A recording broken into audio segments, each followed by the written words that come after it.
Estranho debate o de hoje, em que a mais vibrante intervenção de apoio ao Governo foi da Sra. Deputada Manuela Ferreira Leite.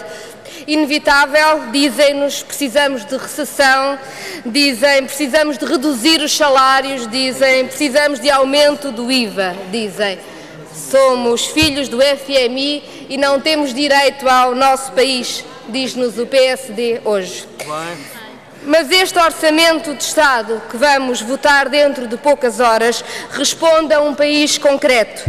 Aplica as exigências de entidades que não têm rosto, os tais mercados financeiros internacionais, mas as suas consequências são sobre pessoas reais.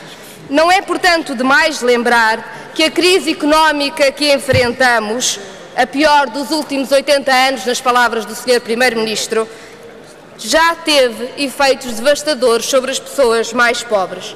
É então inaceitável que o Governo continue a castigar essas pessoas que são já vítimas da crise. Dizia o Primeiro-Ministro que a pobreza diminuiu em Portugal, gigantesco embuste. Hoje, 1 em cada 4 crianças vive em situação de carência. Exatamente. Cerca de 1/3 das pessoas que recebem ajuda do Banco Alimentar contra a Fome são crianças. Quase metade dos beneficiários do rendimento social de inserção são menores de 18 anos. Temos 2.200.000 pobres em Portugal e sabemos todos que este número vai aumentar já no próximo ano. Os novos pobres, filhos da crise, são já mais 400.000. Para responder à pobreza, o Governo agrava a pobreza.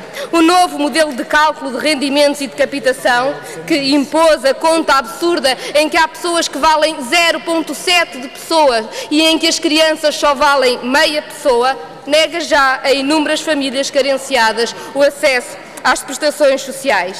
E tudo o que o Governo e o PSD têm para dizer a quem mais sofre é que os mercados exigem mais sacrifícios. A solução da crise é, assim, agravar a crise. Este Orçamento de Estado penaliza hoje e cava ainda mais o fosso das desigualdades no futuro. As crianças e jovens carenciados sem direito à ação social escolar e bolsa de estudo não têm direito à educação. Esta política promove o abandono escolar e a desqualificação. Este Orçamento desistiu do país.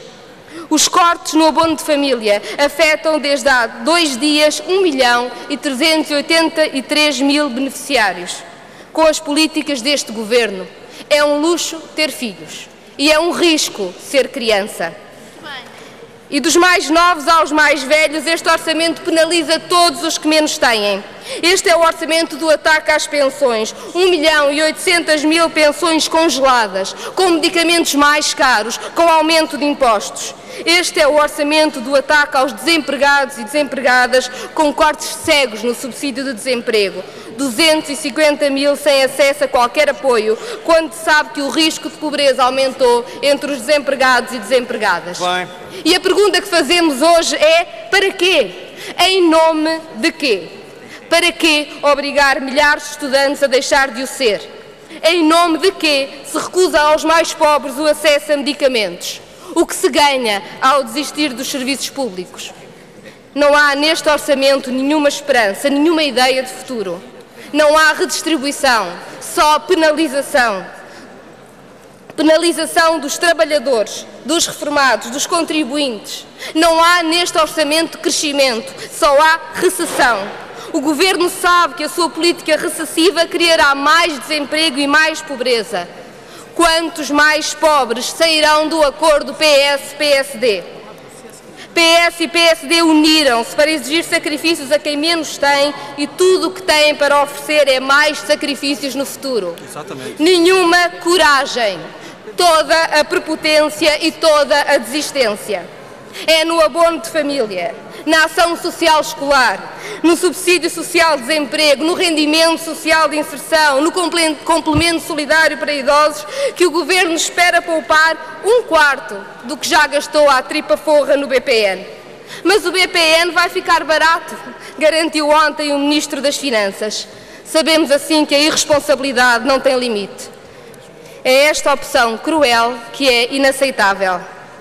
Como diria essa de Queiroz, este Orçamento não há de cair porque não é um edifício, porque é uma nódoa só pode sair com benzina. O voto contra, em nome da alternativa de um orçamento contra a recessão e a greve geral unificada de dia 24, são a benzina de que o país necessita. Muito bem.